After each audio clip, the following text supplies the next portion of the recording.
Hey y'all, welcome back. Episode 206. Ew, ew, ew, ew. We are more than halfway through season 2, and I'm very excited. You guys know I took off some time in the middle of the season for mental health purposes, but I'm feeling good. I'm tired. Y'all, let me ask you a question. Who told me it was a good idea to do a season of Curvy Confidence in the thick of grad school? My God, my God, my God, my God today. I'm tired, y'all, but we are making it. This episode is so good. I usually have a way to finesse it or whatever, but I can't finesse it today. This episode is so good. But we have a couple of things to take care of before we get there. First, you know how we start this off. We start this off with prayer. So wherever you are, and whoever you are, it doesn't matter. You are all welcome here. This is a safe space. I do recognize Jesus as the head of my life, and so I do like to take a couple minutes before each of our episodes and just say a little prayer for everybody. Nothing too deep or whatever. All right, let's go. Father God, I thank you for this day that you've given us. I thank you for life, for health, for strength, for family, for friends, for connection, for gratitude, for joy, for all of the fruits of the Spirit. God, I thank you for an opportunity to just connect once a week to whoever comes across this podcast. God, I pray for that person right now, wherever they are, both near and both far. I pray for peace to reign in their life.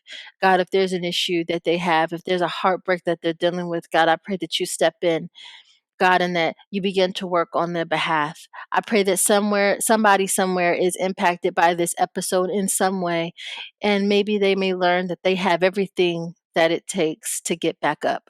This we pray in your son Jesus' name. Amen.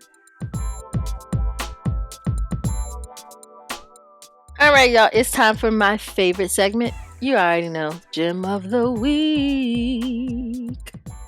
And this gem of the week, it's going to be a little cliche. It's going to sound a little cliche, but just hear me out. Hear me out. Don't be getting all attitudinal. Just hear me out.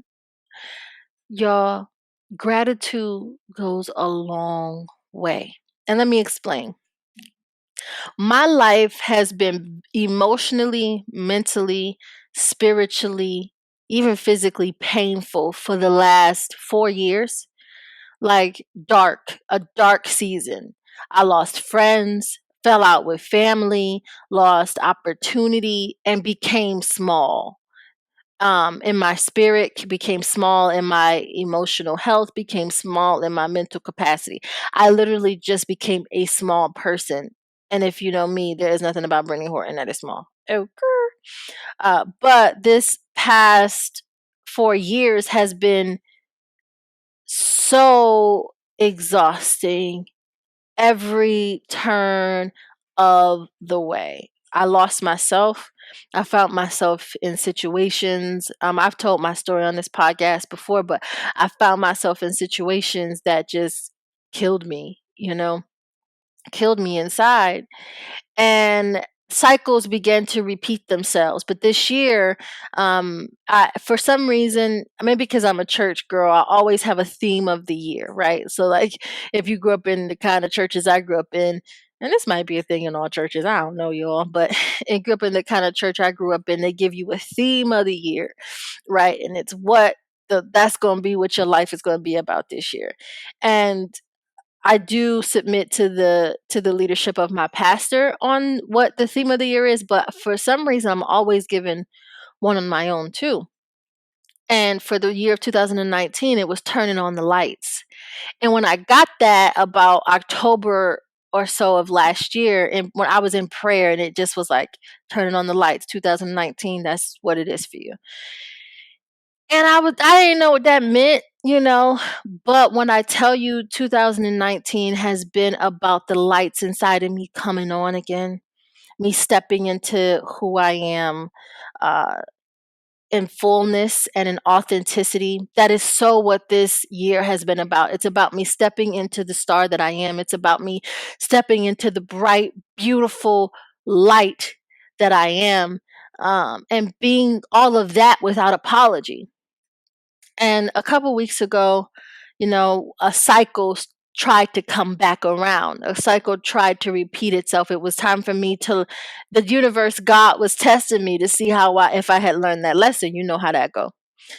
And the situation came up and I handled it well, And when my heart broke, I let it. I didn't fight it. I just let it. And somewhere in there, I decided I'm going to commit to living a joyful life. I'm making the commitment. Like I can no longer not I can no longer afford to not be joyful. I can no longer afford to not look for the joy in my life, because to be real with you, there is so much of it and it may not be what I expect, right? There is so much love around me. I'm single, but there's so much love around me. And so for so long I'm like, I just need to be loved. I just want to be loved, right? And subconsciously, that's what I'm fighting for. I'm fighting for somebody to love me, but I got that.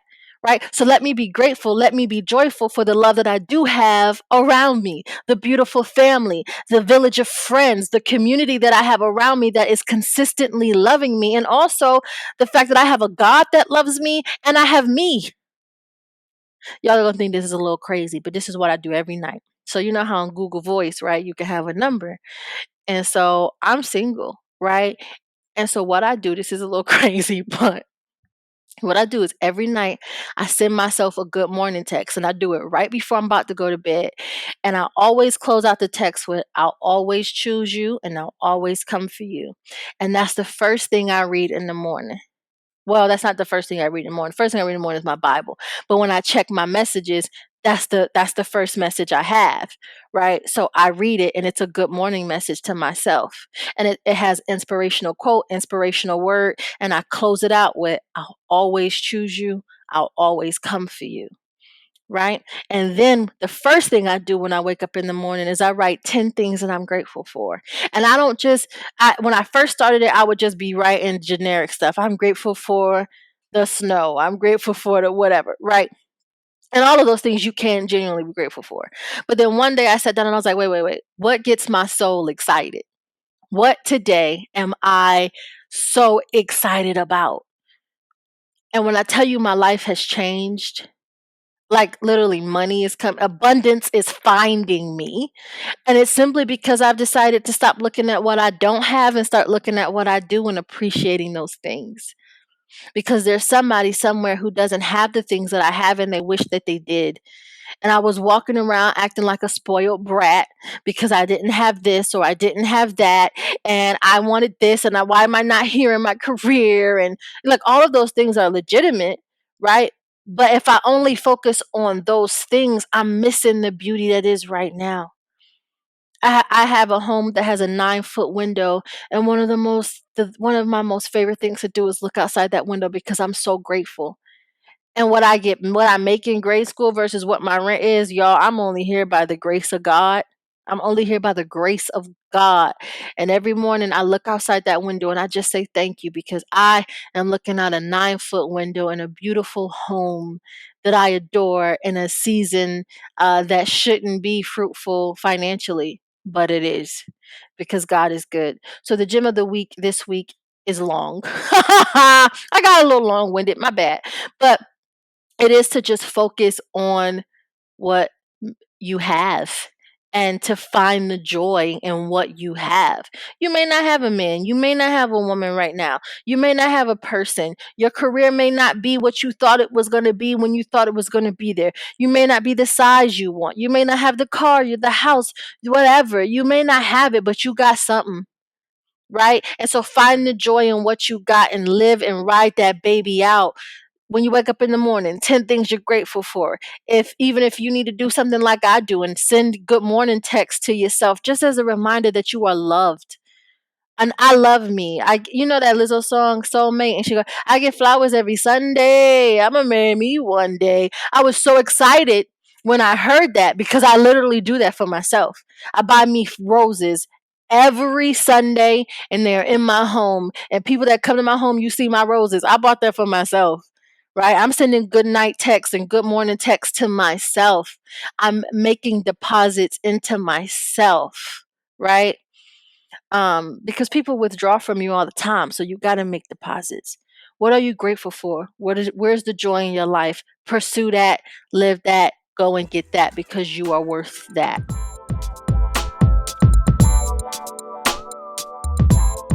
Y'all know that we highlight an entrepreneur.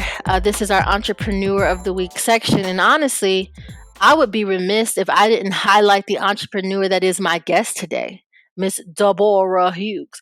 Deborah is amazing, y'all. Like, she's amazing. She's a dancer. She is an actor. She gonna hate me for saying that, but she is. And she's also a fashion designer. She's a dancer, choreographer, creative director. She is so many things, and she owns a beautiful fashion line. Deborah gave me my first modeling gig ever, and she affirmed me in such a way. Deborah is not someone who allows you to be small. And I'm grateful. And I do recognize that I'm kind of merging the entrepreneurial section and the introduction to the interview in one, because I couldn't do an entrepreneur section and not highlight this woman, because she is amazing. She doesn't allow you to be small, because she's not. She travels the world doing what she loves to do. She went back to Spelman as an older woman. When people told her it wasn't possible, she paid for Spelman. Spelman is a private institution. It's a lot of money. Take it from me. I'm a Spelmanite. I graduated. It's a lot of money, right? So she graduated, paid for Spelman by herself, right? Worked her way, worked her way, worked her way, and she is thriving. You can find Deborah, our Entrepreneur of the Week, on Instagram at Deborah. It's DEBORAH_HUGHES,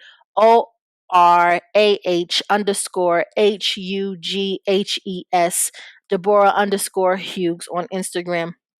Check out her fashion, check out her dancing, check out her inspirational messages. And I promise you, just like my life has been changed by her presence, I'm pretty sure yours will be too. I'm not even going to keep you from the interview that much longer. You know who she remind me of, y'all? Y'all know, like, that energy and that spirit that Jada Pinkett Smith and Alicia Keys has?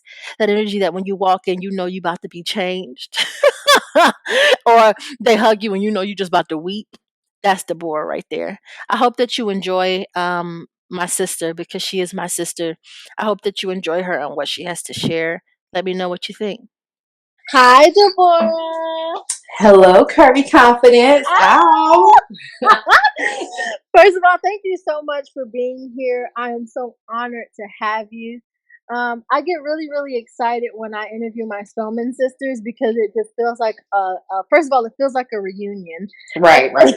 And then it feels like just this full circle moment where we're able to just check in with each other, see how everybody's doing, but also inspire and help somebody in the process. You know what I'm saying? Absolutely. When you asked me to do it, I was like, of course. Anything for my Spelman sister, that's easy. What we got to do? What we got to do, exactly. I did tell the people a little bit who you are. Please let us know, who is the Deborah? So my name is Deborah, like she said, accent over the O. Yes. Not Deborah. Let's be clear. Yeah, Deborah Hughes. I always tell people I'm a country girl with a city heart. Like, I was born in Orangeburg. I grew up in Greenwood. ATL raised me, and the world is evolving me. So yeah. Yeah, wait, like say that. Intro. Can you please say that one more time? Please say that last part one more time. I always say that I was born in Orangeburg, South Carolina. I grew up in Greenwood, South Carolina. ATL raised me, and the world is evolving me. Oh, that is so beautiful. And the world is evolving me. That is so beautiful.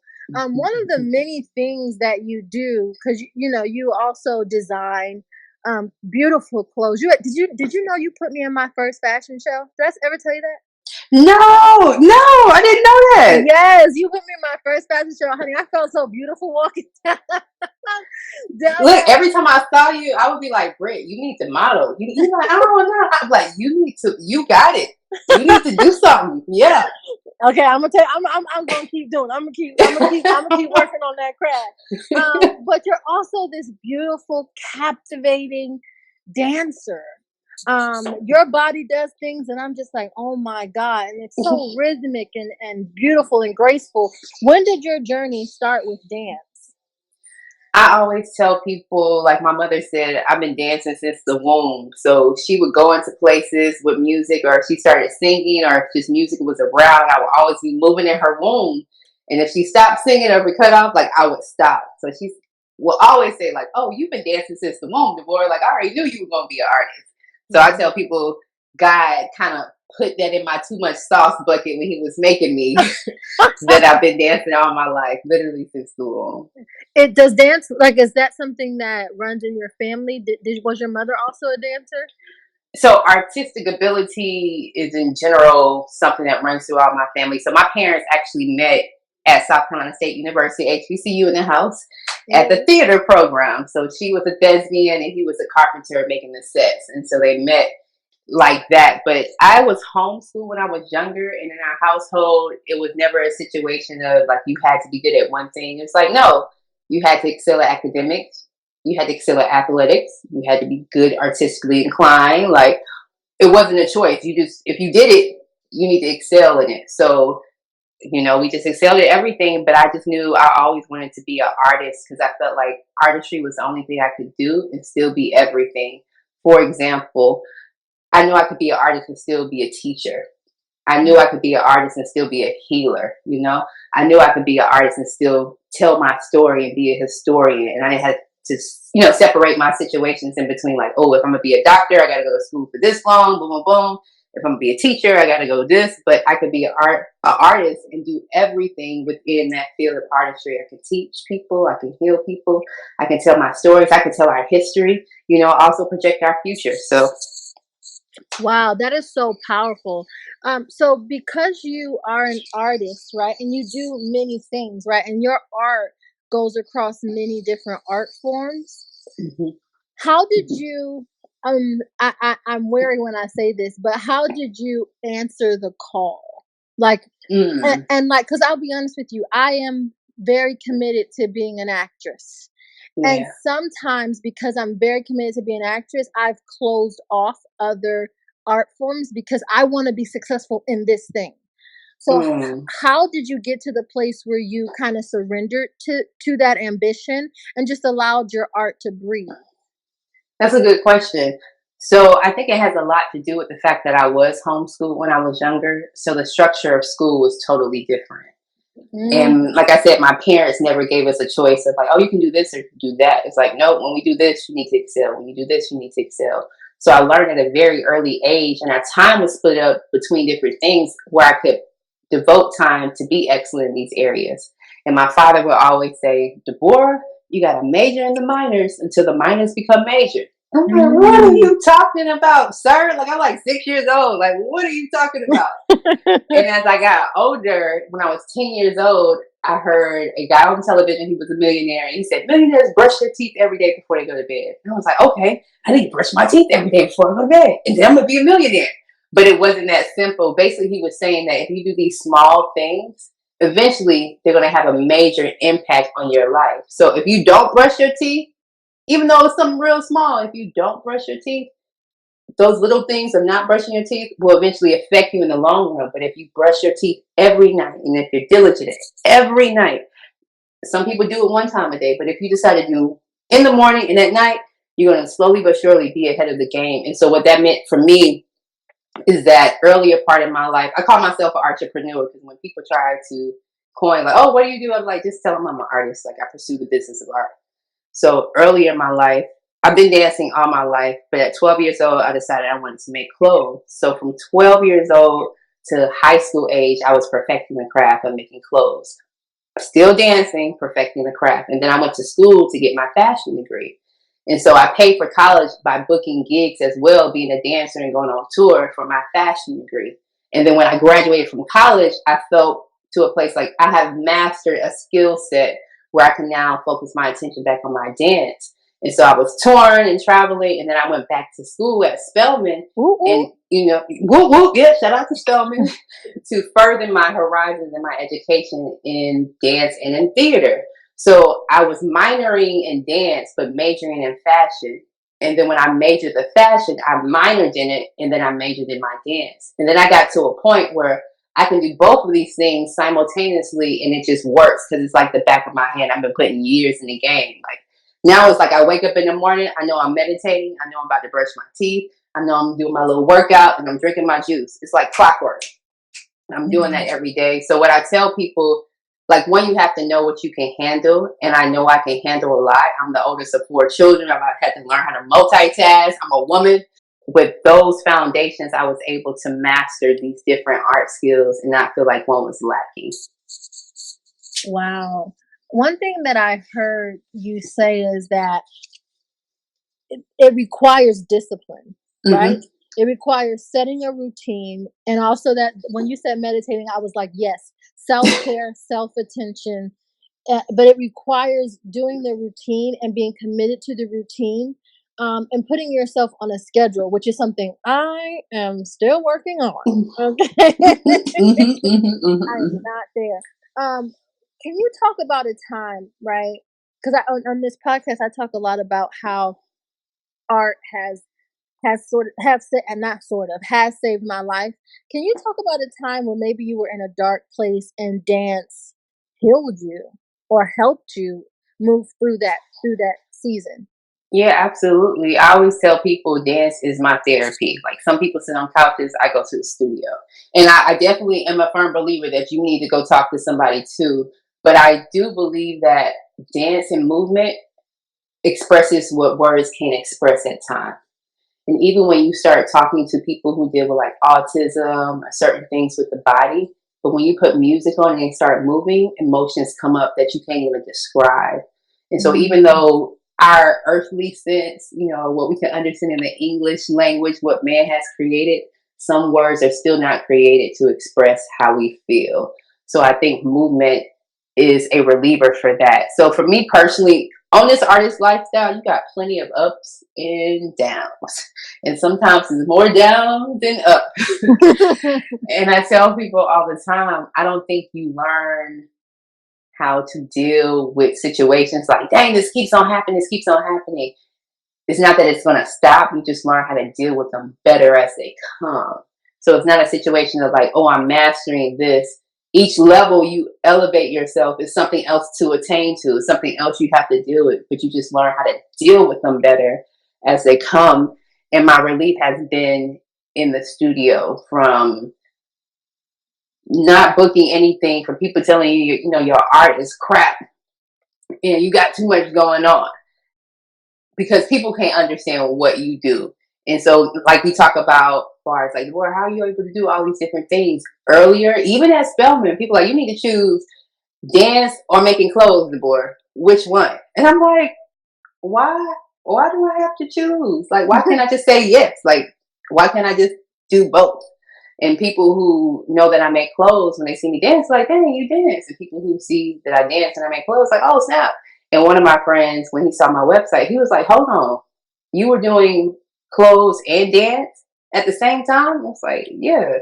He was like, why can't I can't tell if anyone's lacking or not? I was like, that's a great thing. That's a great thing. But in that process of me doing that, it was a lot of negative comments towards me. Even some people that weren't in the best encouraging way to me pursuing my career in that aspect. And so I know for me, that made me question a lot. Like, man, should I hold back on some stuff, or should I not pursue what my heart is telling me to pursue? But I always found myself in the studio. I was creating work about my emotions and how I feel. I was creating a piece, and every time I went back to the studio, I felt like I found my answer. Like, Mm. man, I feel this way, but this piece that I'm creating out of these emotions via dance, like, that seems real to me. That seems honest and sincere. Or this garment that I made, that seems right. Like, this is right to me. And I'm not saying, constructive criticism is always welcome, but it's a difference when people approach you like, oh, you shouldn't do that because nobody does that, versus like, we'll map it out like this. And now, in that same place, the same people who told me that you shouldn't do it are the same people who come back like, can you break down how you master or how you balance these multiple things at one time because I don't get it. And I had to learn that people put their fears on you.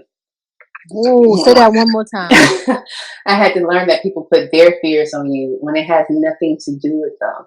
And I would find myself getting offended, and I had to pull back, like, look, they don't know me, they don't know nothing about me. So I shouldn't waste my time being offended because that has nothing to do with me. But I'll listen. I'll listen. Go ahead. All right, I'll listen. But I understand I have to keep that energy and give it back to you. Like, I hear you, I understand, I appreciate your concern. Because I want to believe they came out of love, the spirit of love, because I don't want to carry that negative energy into me. But when I realize that it's fear, I have to stop it right there at the door. Yes. Can you talk more about that? So, I have recently begun doing a lot of energy healing work.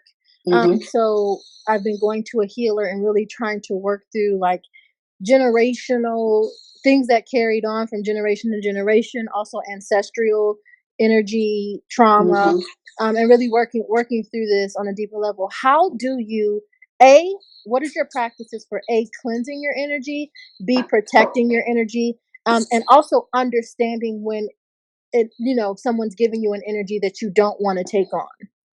That's great that you even mentioned the fact like ancestral energy and the fact that we're artists. Sometimes we pull from different places and we wonder, like, dang, how did I even get to that place? And I'm a firm believer that our ancestors guide us, but also we've carried some stuff in our DNA that we don't have any idea where it came from. And Mhm. so when we talk about cleansing my energy, even being a dancer, making sure my body is together because I use it as a form of my income, my health insurance is how I eat. Like, yes, the doctors and stuff is great, but I got to make sure I'm mindful of what I put into my body. And so I start from an internal to an external extent. So coming from what I eat, eating towards my blood type, and then from eating towards my blood type, my regimens. And then once I eat towards my blood type, I understand how my body responds to certain things. And it's something simple as just listening. Your body will tell you what you need to do and what you don't need to do. Your Mm. body will tell you when you need to go to sleep or when you need more water. You need to put that soda down, drink some more water. It's something as simple as that we don't do. And then it gives long term effects. And I tell people my medicines are sleep, water, sunlight, eating my fruits and vegetables, and exercise. And if you can balance those things in your life, the long term effect of your mental health will be better. The long term effect of how you feel about yourself, your energy that you give, as well as the energy that you receive. So for me, my regimen is I know I need to meditate in the morning, be it like I'm reading my scripture, words of affirmation, or even having a good conversation with myself, like I'm filtering my thoughts. I'm drinking my juice in the morning that gives me energy towards my blood type, as well as preparing myself, be it a to do list for my day. And then after that, checks and balances throughout the day. I definitely make sure I try to work out 3 to 4 times a week. And sometimes when I go through my list, people are like, dang, that's a lot. But I understand what my greatness requires of me. Wait, So I say that. have Oh, say it one more time. some people tell me when I give them my breakdown, like, dang, that's a lot. But I understand what my greatness requires of me. And it's okay. Like, you don't have to do this for your work.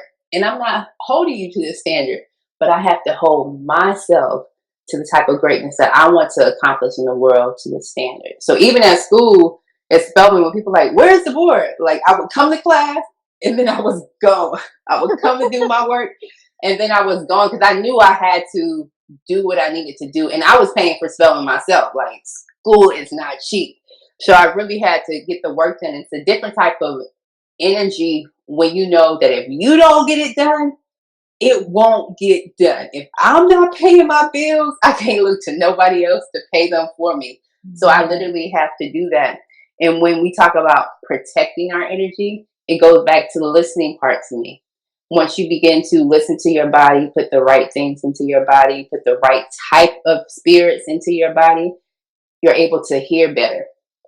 And so when I'm cleaning out my internal being, my outternal being begins to respond. I'm able to hear better. And I'm pretty sure anybody can attest to it. You know what that is when your spirit's like, maybe you shouldn't do that. Mm. or that person is not the best for you, or Oh, maybe you need to leave this dude alone. He about to waste your time. So I'm pretty girl. sure. But look, can I tell you how you've been reading my life this whole time? So you said you said your body will tell you when you need to put that soda down. I look right to my right. Why is there a cola on my thing? You said that dude wasting your time. Maybe you may need to leave him alone. I was sitting here. I just got a text message from somebody. I was like, Oh, okay, I'm done oh, with Deborah. I'm done today. oh. Oh, just Your like body, that. it'll let you know. It'll let you know. And it's funny how we'll ask for things and the universe works on our behalf and then we'll get upset. A full attitude. Full attitude. It's like, but didn't you tell me this is what you wanted? Like you prayed for patience. I'm sending you tasks. You prayed to enlarge your territory. Now I need responsibility. Ooh. Brit, Wait, say it one more time. You are preaching on this podcast. look, I'm trying to think like, what did I just say?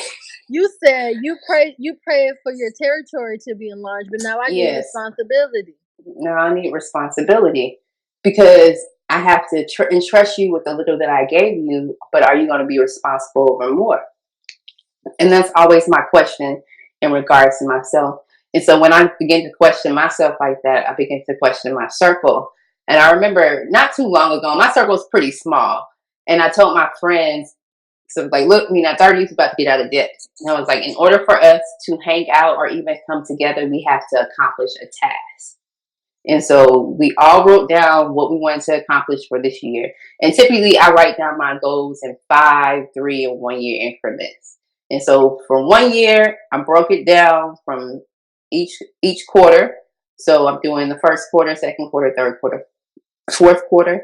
And then from there, my checks and balances. And we all did that together. And it's like, until we accomplish these goals, we can't do X, Y, and Z. And so what happens is you build a team of accountability, but also you see who's able to withstand the fight and who's not able to stand the fight. And it's okay, if you fall off, cool, just make sure you get back up. But you get to see and gauge who is there to waste your time and who is there to add to your time. And some people feel like it's selfish, like, oh, you just thinking about yourself. I'm like, well, it's not cute being broke and you not about to pay my bills. And you're not about to pick me up when I'm down. But when you understand that you're the pillar, you got to do what is required of you to make sure that foundation doesn't fall. Wow. Oh my God, Deborah. Can you talk about a time where you may have maybe disconnected from your art, or from dance, from fashion, and how were you able to reconnect with that fire again? Or I disconnected. Going back to energy. So I remember my first relationship. I was 21 years old, just graduated from my first college, part of college with my degree.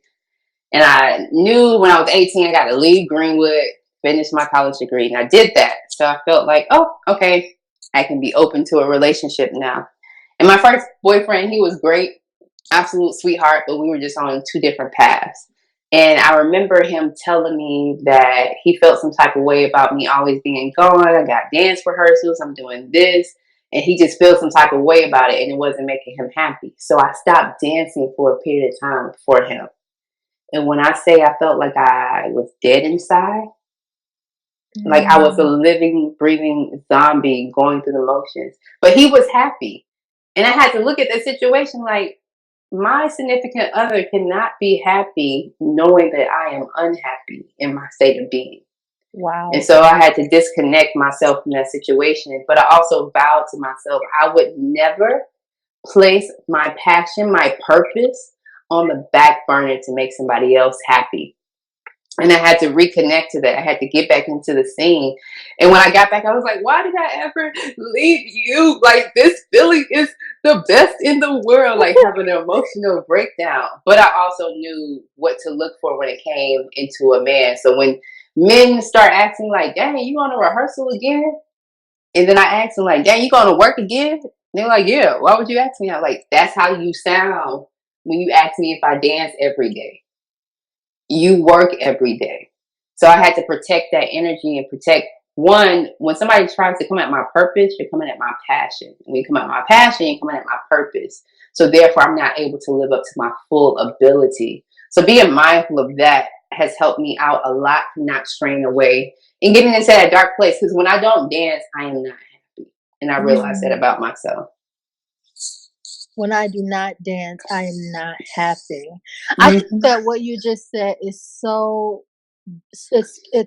because so often we place who we are, right? The things that satisfy, fulfill us, and also help the people that we're connected to. We place those on the back burner because it's not making another person happy. It's not giving another person what they need.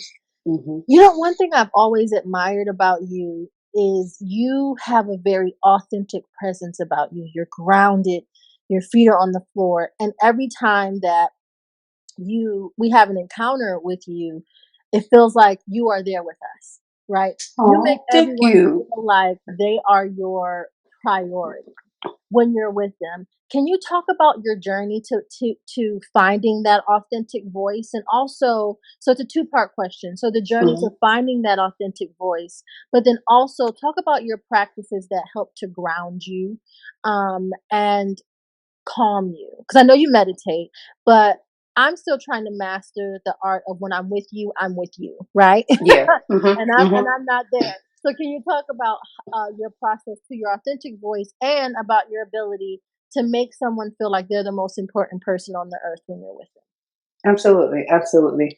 So going back to, again, it goes from my childhood. I spent 21 years just with myself. Like I knew I didn't want to have a boyfriend growing up. I knew I wanted to get about a Greenwood, South Carolina, and pursue my art. I didn't know how I was going to do that, but I knew I had to leave. And so I had 21 years just with myself, nobody else, understanding my likes, my dislikes, what makes me happy, what doesn't make me happy. And one of my quotes is to dance with me is to love me. Mm. So if you dance with me, you must have some type of love for me. And so with that being said, when I got to 21, I was very clear about the person I am at 21. And then my different experiences, the older I become, I'm very clear about who I am at those different stages.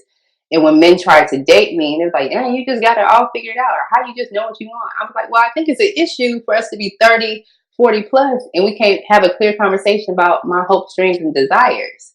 Like, this is what I want in life. This is what I want in a significant other. Not saying that you're not open to different things, but you can have a brief, what's three things you like about yourself? Where do you see yourself in a couple of years? I think we should be able to have those conversations. But that happened because I spent time with myself and I was honest with myself. And I feel like you have to be honest with yourself first before you can be honest with other people. So when you come into a conversation, being transparent is not hard. Having authenticity is not hard because you've already been honest with yourself in private closures. So now you can do that publicly without an issue. And when we talk about children, you can always say children who act up in public is because they do that at home. So, so if you're doing the work at home, it will show on the outside. Simple things is looking people in the eye. I'm not going to ask you how you're doing if I don't care, but sincerely to tap in. And it goes back when you tap in internally, you can read people's energy, you can connect to people's energy, but also you can see without even speaking of things. Like you observe, your awareness becomes illuminated. So when you come in contact with people, you're able to adhere to their desires and wants more directly. And I tell people all the time, like, look, if you don't want me to ask these questions, just let me know. But I'm pretty direct and straightforward. And I feel like sometimes people are off, yeah, they kind of get caught off guard because I have honest, direct conversations. Like, hey, we just gonna talk about that. I'm like, well, we don't have to if you want to, but I want to build. I want to Mm. push through. And I'm very intentional about my relationships. Like, I don't want you to be in my life just to be in my life. If I can help you with purpose, what can I do to assist you? So, like, when you call me, I'm like, sis, whatever you need, let's do it. When I have friends in my life, if your friends don't support your dreams, From the simplest things to the largest things, what are they really doing? I'm calling my friends, like, how can I pray for you today? How can I be a part of what you're doing? And I always tell my friends and people in my circle, when they tell me their dreams, it feels like it's my dreams. Yes. Like now it becomes, so how are we going to do this? What are we doing this? How are we going to make this happen? How much money we got? Like, how can we make this happen? So I'm a firm believer of community. And I think that's reflective in how I move. And I always tell myself that my dreams are small enough to do them by myself, and they're not big enough. It has to be able to affect a community. Wait, can you? Whoa, Deborah, I have never heard that. I've heard that if your dream doesn't scare you, it's not big enough. But I never have heard what you just said. Can you please repeat that? So, me personally, how I feel, if my dreams are small enough that I can do them by myself, then they're not big enough for my community. Oh, you just wow. My mind is absolutely blown. On that note, If if you could talk to 5-year-old Deborah, what would you say? I could talk to 5-year-old Deborah, I would tell her to keep on going and absolutely try everything you want to do. And the only thing to leave behind is regret. Wow, the only thing to leave behind is regret. Wow, thank you so much, Deborah. This has been amazing. So I'm glad I got to talk to you. I was so excited about it when you hit me up. Thank you for thinking of me. Of course, of course. I wanted to interview you first season, but I was like, let me get my practice on. and then, and No, then I just hit want to say messages. I'm so happy and proud of you. And you going to grad school, and every time I see your performances, I'm like, oh, I get so emotional. I'm like, look at my Spelman sister. So anything that I can do, I'm down to support you. I'm glad that you're pursuing your career. I'm glad that you're doing Curvy Confidence and whatever else your heart's desire. I promote you. I support you in all of that. I'm just so happy for you. Thank you so much, my sister. And the same goes for you. I sit back and I watch you and I'm like, yeah. Like there's some people that you have in your life and you're like, yeah, they're requiring me to level up. And I feel that way about you. I feel that way about Zuri. I'm very blessed to have Jasmine Matthews. I feel that way about. Mhm. I feel very blessed to have you ladies in Spelman my women life. come through. Come through. Absolutely. And then to see like you and Jerry like doing the plays and he wrote something specifically for you. Like this is what it should be. This is what the village should be. We're Yes. so engulfed. Everybody has these skill sets where you're writing the plays, you're acting, you have a costumer, you have a choreographer, and we all came from the same place. That's amazing to me. Yes. Isn't oh, I love you. Thank you Love so you too, much. sis. Thank you. Can I be free? But in moment, let go these energies and these vibes. One thing I loved about the interview is it taught me one that resilience can look like many different things. And it also made me check my standards at the door. I'm not going to lie to you. It made me be like, wait, I'm tolerating some things right now that I should not be tolerating. I'm operating below who I am. That's what this interview did for me today. Is it showed me that I got to operate higher. I have to operate on a different level. I have to be who my spirit is requiring me to be. Because sometimes we do that, right? Our spirit is asking us of something, right? God is asking us of something. Our spirit gets that message, right? And our spirit knows what is required of us, but still we operate below that. And then we wonder why we got anxiety. Then we wonder why we depressed. Then we wonder why nothing is going right because we're not listening to what our spirit has been saying. And this interview taught me and it showed me again that it's time to stop playing hokey pokey with my life. This is not a game of hokey pokey. God just gave me the gem of the week for next week, you know, hokey pokey. Tune in and you'll see what I mean.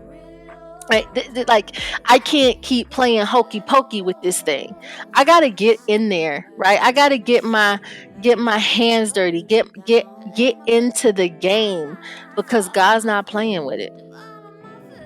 God's not playing with it. So why am I playing with it?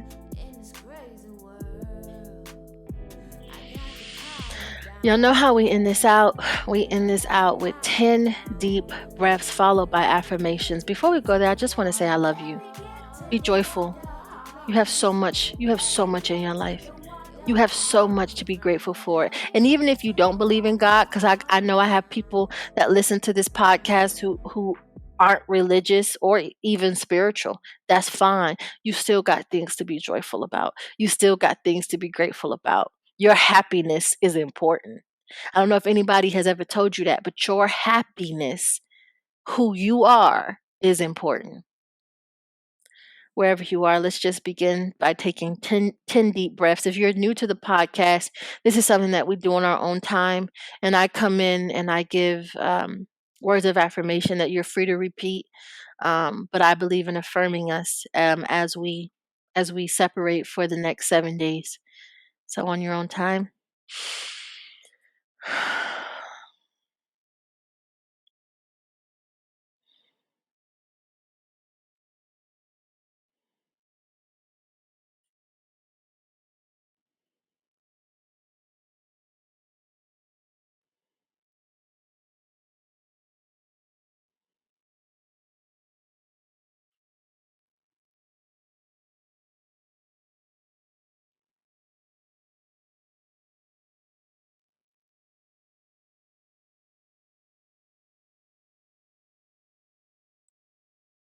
I am brave. I am capable. I have all of the necessary skills to survive. I am creative. I am light. I am valuable. I am open. My emotions are balanced. I am love. I am loved. I accept and receive love. I am the embodiment of love. I communicate effectively. My words are thought out, powerful, and effective. I see things and situations clearly. The right people and opportunities are coming to me. I am connected to the divine. I am one with all. I am whole. Thank you, family. I pray that this episode was good to your spirit like it was good to mine. I pray that you are in good health and good spirits. And guess what, y'all? I'll see you next week. And I'll see you next week. And bye, y'all.